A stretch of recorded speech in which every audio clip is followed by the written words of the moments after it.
Apparently my video is so boring that the phone just stopped recording.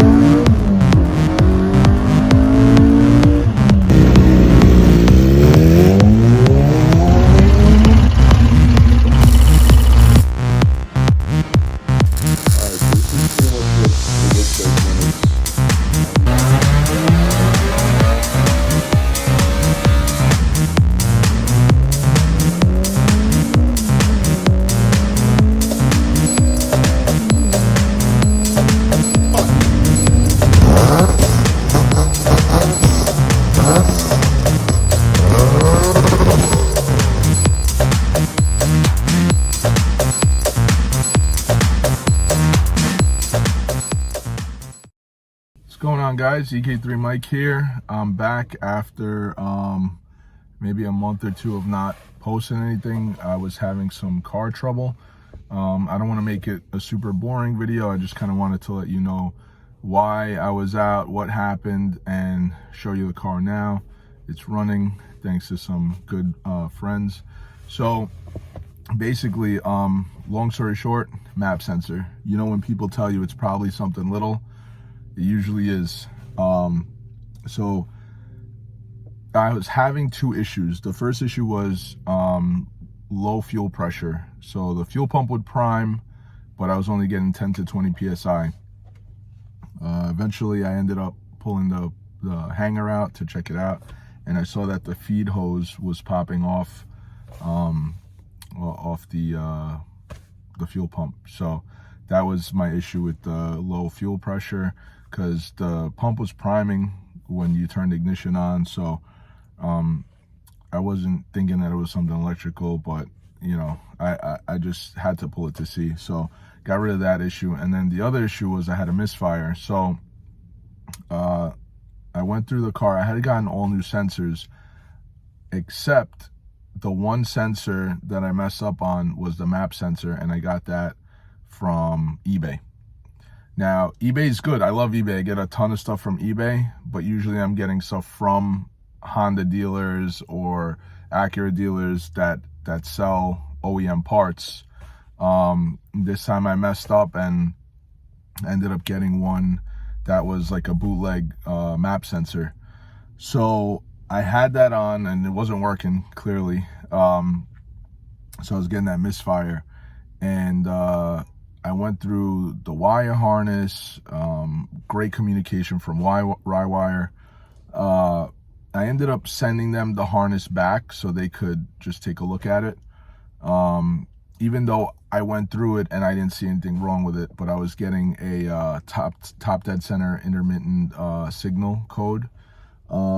So I said, you know what, maybe it's something to do with the wiring over there. I don't know, I'm not an expert, so let me send it to them. So while I sent it to them, I spoke to my buddy Evan, who was like, dude, what's wrong with you? You got to get a Denso, you know, get an OEM map sensor. So I did that, got that map sensor. At the same time, his buddy Giovanni, who is an awesome RSX, by the way, he was selling his OEM K20 engine harness. Now, yes, I do have a K24, but all the sensors are switched to K20 sensors, so that harness fit perfectly. So I said, you know what, this is a good way to see if it's the harness or not.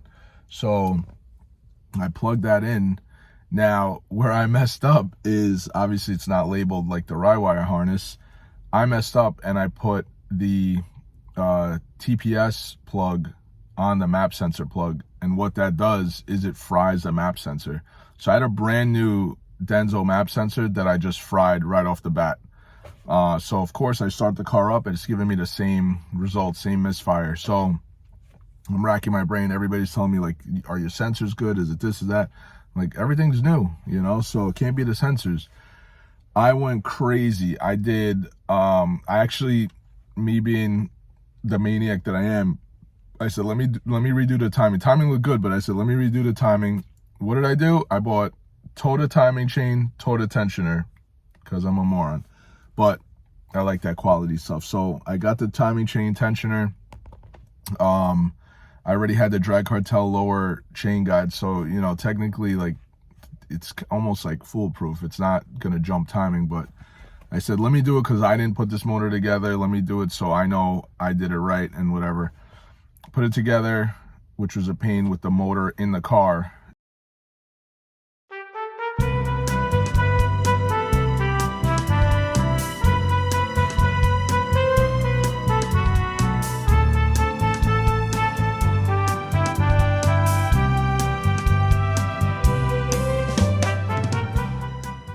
And same result, obviously, because it's the map sensor, which I didn't know at this time. So redid the timing, which is a pain, but I did do new seals. That crank sensor seal was leaking originally, so that's good. I got rid of that leak. But same result. Then people were telling me to check the valve lash, because if their valves are too tight, it could give you like a misfire. So, you know, I'm learning as I'm going along. Like I'm definitely not an expert, you know. So was taking everybody's advice, and it was great advice. So I adjusted the valves according to OEM specifications and still had the issue. So my buddy Grant offered to come over, G the kid. He came over and we swapped harnesses again. And in the meantime, I got the Rywire harness back. They checked it out. They said nothing was wrong with it. Again, amazing communication from them at Rywire. They're phenomenal. Like, for a big company like that to email a little guy like me is like, I will always buy their products, always. So anyway, long story short, hooks it up. He looks at the readings from, you know, the K-Pro, and he sees that my map sensor has a positive reading, and he's like, yo, that's only if your car's boosted. So he's like, something's up with that. And I'm like, it's a new sensor though, not knowing it's fried.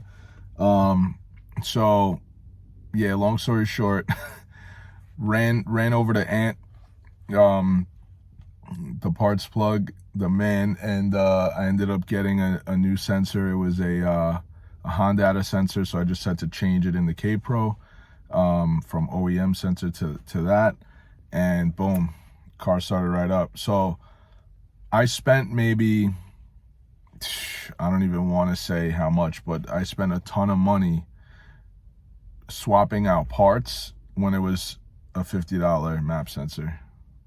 So that's pretty much it. That's what held me back. I missed Wekfest, which is like my favorite show. I don't have a lot of time with work and family life, so usually I only go to 1 or 2 shows a year, and that was one of the shows, and it didn't happen. But I guess it just wasn't meant to be, you know.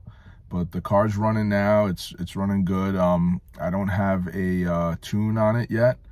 I might not even tune it. It's a stock motor, so I'm kind of like, you know, I don't want to spend the money to tune a stock motor, but it feels really good. My butt dyno's telling me maybe like 230 horsepower or something like that.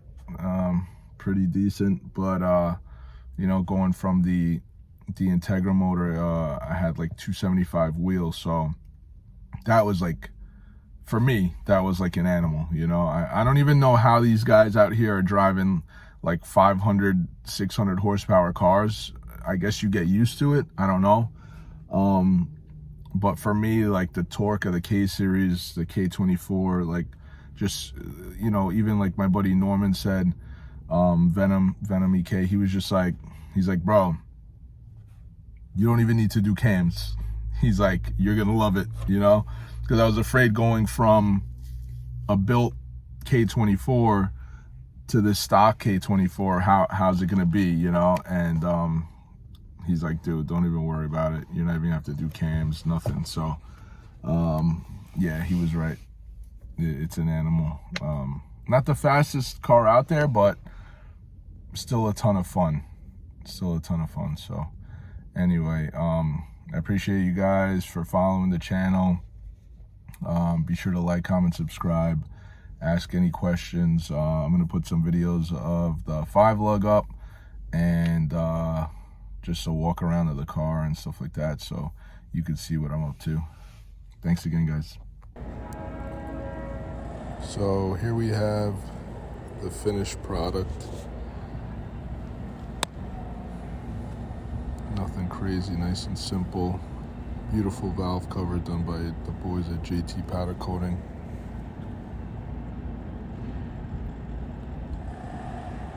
Here's a custom AC line with the compressor down there peeking through. I know the bay is a little busy looking, but I'm going for that OEM look.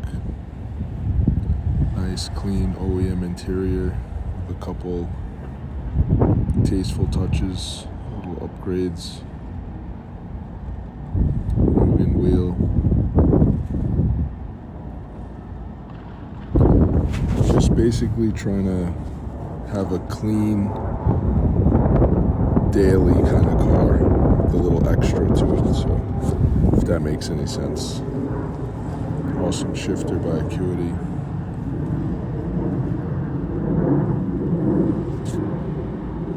Manual pedal conversion and the mutant pedals and the C's horn. Again, wheels done by JT Powder Coating. Phenomenal job. Just super clean work. I got the decals done by I believe it's Mr. M Decals on Instagram. Everything new, even the barrel stickers. And this is it. So very happy with the build overall. Phantom composites lip, CTR grille. I think it came out really good. It was worth all the headaches and the blood, sweat, and tears, as they say.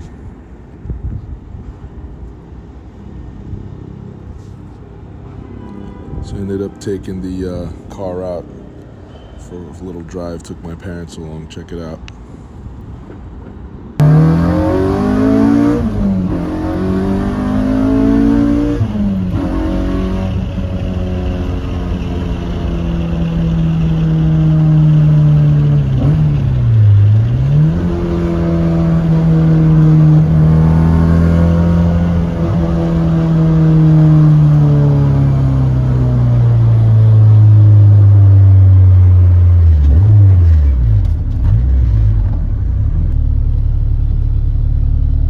Best part about this car, driving in any weather, the rain, even the horn works.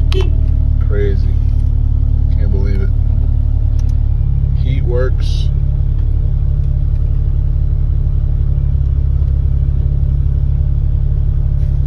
Crazy.